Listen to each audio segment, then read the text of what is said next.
प्यारे बच्चों, आज हम हिंदी की पाठ्य पुस्तक का तीसरा पाठ पढ़ेंगे। पाठ का नाम है छोटी बातें बड़े काम की। छोटी छोटी बातें आपके जीवन को संवार सकती हैं और बर्बाद भी कर सकती हैं। सुबह जल्दी उठना, गुस्सा ना करना, नाराज ना होना, अपना काम सही समय पर करना, वस्तुओं को उनकी सही जगह पर रखना, किसी का बुरा ना करना और ना ही बुरा सोचना।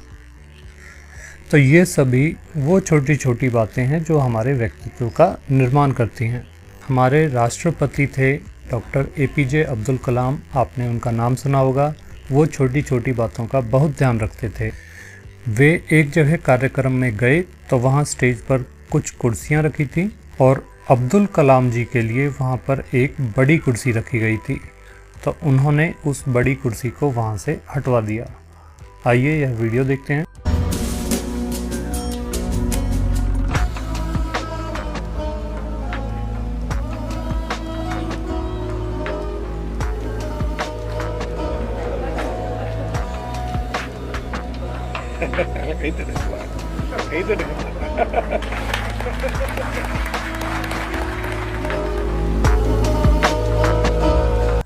आपने देखा, उन्होंने बड़ी कुर्सी को हटा दिया और वो भी सामान्य कुर्सी पर ही बैठे थे।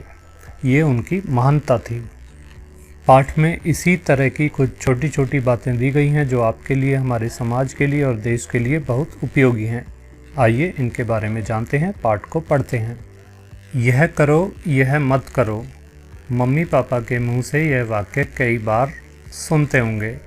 यह सुनकर आपको कभी बुरा भी लगता होगा, किंतु दैनिक जीवन की छोटी छोटी बातें कई बार बहुत महत्वपूर्ण होती हैं, जिनका पालन करना समाज व राष्ट्र हित के लिए अनिवार्य है। इसलिए ये छोटी छोटी बातें बहुत काम की होती हैं।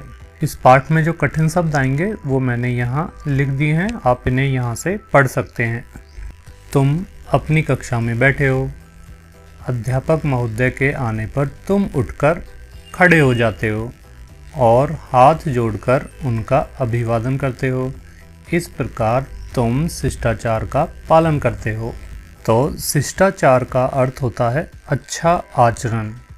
जिस तरह हम अपने अध्यापक का अभिवादन करते हैं, इसी तरह जो हमसे बड़े हैं सभी का हमें हाथ जोड़कर अभिवादन करना चाहिए।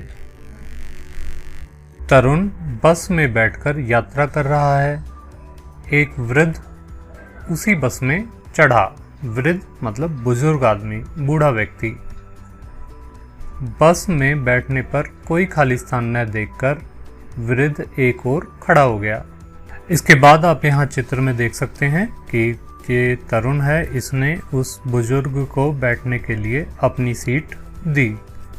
तो तरुण ने बहुत अच्छा आचरण किया। हमें भी ऐसा ही करना चाहिए। सिर्फ बुजुर्ग के लिए ही नहीं, कोई अगर हमसे बड़ा है या कोई महिला है, उनके लिए भी हमें, उनके बैठने के लिए भी हमें बस में या ट्रेन में सीट खाली कर देनी चाहिए। यह देखकर तरुण ने अपना स्थान उस वृद्ध के लिए छोड़ दिया।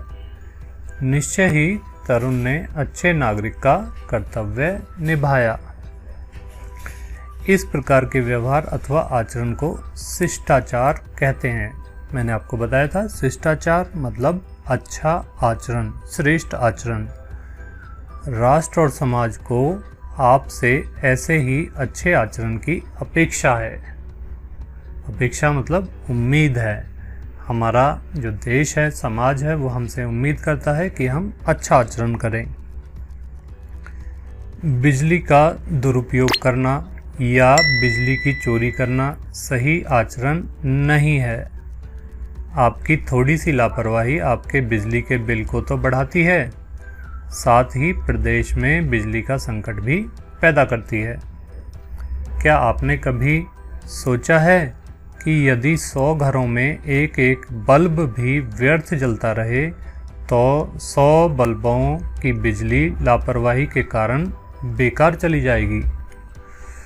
तो यहाँ यह बताया गया है कि बिजली की चोरी करना गलत बात है, ऐसा नहीं करना चाहिए।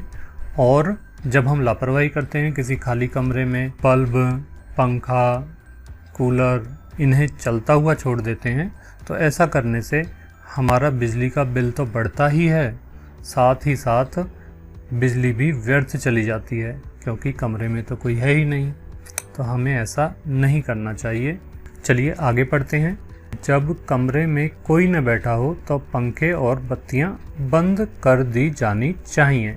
आप यहाँ पिक्चर में देखिए, ये देखिए कमरा खाली है और पंखा चल रहा है और ये बल्ब भी जल रहा है।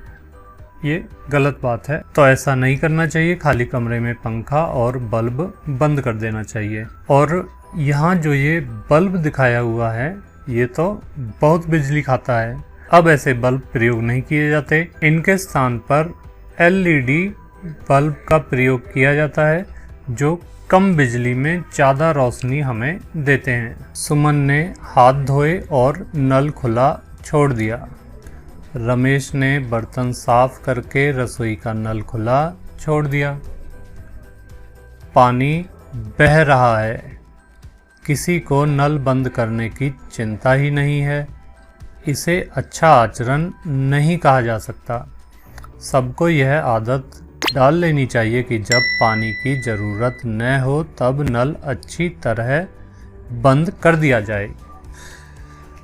तो आपने अभी पढ़ा यहाँ पर कि हाथ धोने के बाद, पानी पीने के बाद, बर्तन साफ करने के बाद, कपड़े धोने के बाद जब हमें पानी की ज़रूरत ना हो तो नल को बंद कर देना चाहिए। अगर ऐसा नहीं करते तो ये अच्छी आदत नहीं है। जल बहुत ही अनमोल है, हमें इसे बचाना चाहिए। वह देखो, कुछ बच्चों ने आधी छुट्टी में खाना खाया और छिलके तथा कागज कूड़ेदान में न डालकर डेस्क के नीचे डाल दिए। तो ये कुछ बच्चों में बहुत ही गंदी आदत होती है। वो कुछ भी खाते हैं और जो छिलके होते हैं उनको वो अपनी डेस्क के नीचे ही डाल देते हैं। बिल्कुल भी अच्छा नहीं लगता है। तो आप अगर कुछ भी खाते हैं तो जो छिलके हैं, जो पैकेट है, उनको कूड़ेदान में डाल देना चाहिए। ऐसा करने से जो हमारा कमरा है वो भी साफ़ रहेगा। जब आपके छुट्टी होने के बाद जब स्कूल में जब झाड़ू लगाने वाले भैया आएंगे तो वो कहेंगे कि ये क्लास तो बहुत अच्छी है, इस क्लास के बच्चे तो कूड़ा ही नहीं फैलाते। तो ये अच्छी आदत हमें अपने अंदर डालनी चाहिए। जो कूड़ा है उसे कूड़ेदान में डालना चाहिए। आगे पढ़ते हैं। ऐसा करना ठीक नहीं। कूड़ेदान का प्रयोग करने में अधिक समय नहीं लगाना चाहिए। तो बेंचों के नीचे, डेस्क के नीचे कूड़ा नहीं डालना चाहिए, उसे कूड़ेदान में डालना चाहिए। आवश्यकता न होने पर बत्तियां और नल बंद करना, कूड़े को सही स्थान पर डालना आदि ऐसी आदतें हैं जिन पर ध्यान देने से आप अपने साथ साथ समाज का भी भला करते हैं। क्योंकि अगर आप ऐसी अच्छी आदतों को अपनाते हैं तो आपसे जो छोटे बच्चे हैं वो भी आपको देखकर आपके जैसा करने का प्रयास करेंगे, वो भी अच्छा बनने का प्रयास करेंगे, जिससे हमारे समाज का और देश का भला होगा। अच्छे संस्कार बचपन में ही पड़ जाते हैं और बड़े होने पर उनकी आदत बनी रहती है।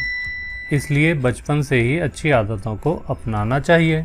बिल्कुल सही बात है। जो आदत बचपन में बन जाती है वो जिंदगी भर ऐसे ही बनी रहती है। जैसे सुबह जल्दी उठने की आदत है, सच बोलने की आदत है, व्यायाम करने की आदत है। तो ये सारी आदतें बचपन में ही पड़ जाती हैं और ज़िंदगी भर बनी रहती हैं। आगे है समय का पालन करना। हमें समय का पालन करना चाहिए। समय पर खाना चाहिए, समय पर सोना चाहिए, समय पर पढ़ना चाहिए, समय पर उठना चाहिए, समय पर व्यायाम करना चाहिए, समय पर खेलना चाहिए। इसके बाद बस पर चढ़ते समय धक्का मुक्की न करना। तो बस या ट्रेन में चढ़ते समय धक्का मुक्की नहीं करनी चाहिए, आराम से चढ़ना चाहिए। धक्का मुक्की या जल्दबाजी करने पर दुर्घटना भी हो सकती है। अपने से बड़ों का आदर करना, सभ्य भाषा का प्रयोग करना, स्वच्छता का ध्यान रखना आदि कुछ ऐसी बातें हैं जिन्हें अपना लेने से विद्यार्थी सभ्य नागरिक बन सकते हैं। अच्छे आचार और व्यवहार वाला जो व्यक्ति होता है वह सभ्य होता है। आप भी अगर अच्छी आदतों का पालन करेंगे तो आप भी सभ्य नागरिक बनेंगे। एक और बात है, आप वीडियो तो देखते हैं पर सब्सक्राइब नहीं करते हैं। तो आपने अभी तक चैनल को सब्सक्राइब नहीं किया है तो नीचे सब्सक्राइब का बटन है, उस पर क्लिक करके चैनल को सब्सक्राइब कर लें। अगले वीडियो में हम इस पाठ की अभ्यास प्रश्नावली को करेंगे। धन्यवाद।